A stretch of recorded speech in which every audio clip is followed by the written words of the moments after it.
ছেলে আমার মস্ত মানুষ মস্ত অফিসার, মস্ত ফ্ল্যাটের যায় না দেখা এপার ওপার, নানান রকম জিনিস আর আসবাব দামি দামি, সবচেয়ে কম দামি ছিলাম একমাত্র আমি। বিজ্ঞ প্রতিপক্ষ সন্তানের অবহেলায় বৃদ্ধাশ্রমে পড়ে থাকা এজন্য শত শত বাবা মায়ের আর্তনাদ। মাননীয় সভাপতি, বিজ্ঞ বিচারক মণ্ডলী, বিতার্কিক বন্ধুরা এবং উপস্থিত সুধী সবাইকে সাদর সম্ভাষণ জানাচ্ছি। বিতর্ক চলছে বিষয় বৃদ্ধ পিতামাতার প্রতি দায়িত্ব পালনে অবহেলার মূল কারণ সন্তানের মানসিকতা।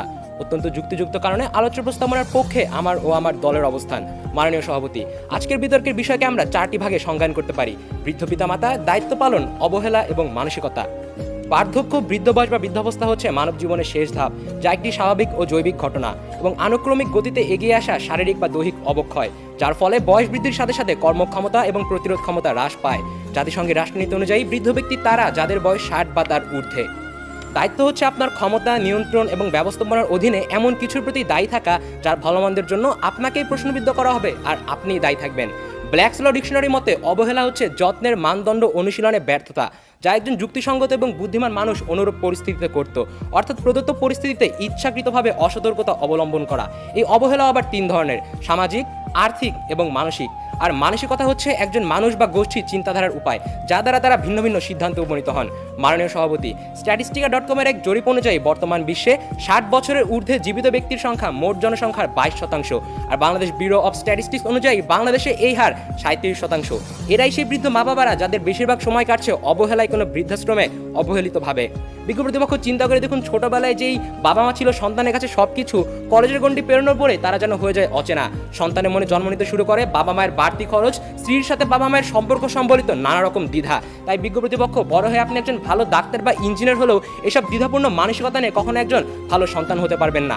মাননীয় সভাপতি, জাতির পিতা বঙ্গবন্ধু শেখ মুজিবুর রহমানের সোনার বাংলার সোনার সন্তানদের মানসিকতার চরম পরিণতির জন্যই তো বাংলাদেশ সরকার বৃদ্ধ পিতামাতার প্রতি সন্তানের দায়িত্ব পালন নিশ্চিত করতে national policy on older persons, national parents maintenance act 2013 সহ প্রমুখ আইন পাশ করেছে, যা সন্তান কর্তৃক বৃদ্ধ পিতামাতার দায়িত্ব পালন নিশ্চিত করে এবং যার অবহেলা আইনত দণ্ডনীয়। বিজ্ঞ প্রতিপক্ষ, আজ যদি সত্যিকার অর্থে সন্তানের মানসিকতার জন্য যদি মা বাবারা অবহেলিত না হতো, তবে কি প্রয়োজন ছিল এসব আইন প্রণয়ন বা বৃদ্ধাশ্রম তৈরি করার? আশা করি উত্তর দিয়ে যাবেন। মাননীয় সভাপতি, প্রতিপক্ষের বক্তারা বৃদ্ধ পিতামাতার প্রতি দায়িত্ব পালনে সন্তানের মানসিকতা যে মূল কারণ তাকে ধামাচাপা দিতে পারলেও ধামাচাপা দিতে পারবে না সেই সন্তানের প্রেয়সীকে নিয়ে ব্যয়বহুল রেস্টুরেন্টে যাওয়ার ছবি, সেই সন্তান যে কিনা বাবা মাকে বাসার বাইরে নিয়ে যেতে লজ্জাবোধ করে, তারা মাদার্স ডে পালন করে ফেসবুকে একখানা স্ট্যাটাস এবং মায়ের সাথে একখানা সেলফি আপলোড করে এবং পর মুহূর্তেই মাকে রাগত স্বরে বলে, মা যাও কাপড়গুলো ধুয়ে নিয়ে আসো। বিজ্ঞ প্রতিপক্ষ, সন্তানের এমন চরম মানসিকতার জন্যই তো 80 বছরের প্রৌঢ়া সামিরান বিবি ছেলে মেয়ের যত্নের অভাবে ঢাকার আগারগাঁয়ে সমাজসেবা অধিদপ্তরের সামনে বসে বাধ্য হয়ে ভিক্ষে করে। তথ্যসূত্র দ্য ডেইলি সান, 10 জুলাই 2018। কিন্তু প্রতিপক্ষের বক্তারা যদি মানসিকতার কঠিন বাস্তবতা থেকে মুখ সরিয়ে অন্য সব গৌণ কারণ নিয়ে আসতে চায়, তবে সম্ভবত চোখে পড়বে দারিদ্র, শহরায়ন, একক পরিবারের মতো বিষয়গুলোকে। কিন্তু বিজ্ঞ প্রতিপক্ষ, বৃদ্ধ পিতামাতার প্রতি দায়িত্ব পালনে অবহেলার ক্ষেত্রে এসব কেবল গৌণ কারণ, মূল কারণ কখনোই নয়। কেননা বাংলাদেশের দারিদ্র সীমার নিচে বসবাসকারী 21.8% মানুষ যাদের কিনা নুন আনতে পান্তা ফুরোয় অবস্থা, তারা তো অবহেলার সংজ্ঞারই বাইরে। অবহেলার সংজ্ঞাই হচ্ছে যথেষ্ট পরিমাণ সম্পদ থাকা সত্ত্বেও ইচ্ছাকৃতভাবে কোনো বিষয় বা পরিস্থিতিকে উপেক্ষা করা, এক্ষেত্রে বৃদ্ধ পিতামাতার প্রতি দায়িত্ব পালন। তাই বিজ্ঞ প্রতিপক্ষ বাংলাদেশের বিতর্ক মঞ্চে দাঁড়িয়ে বৃদ্ধ পিতামাতার প্রতি দায়িত্ব পালনে অবহেলার অভিশাপ আমরা কি এই দরিদ্র জনগোষ্ঠীর উপর আরোপ করতে পারি? প্রশ্ন রইল।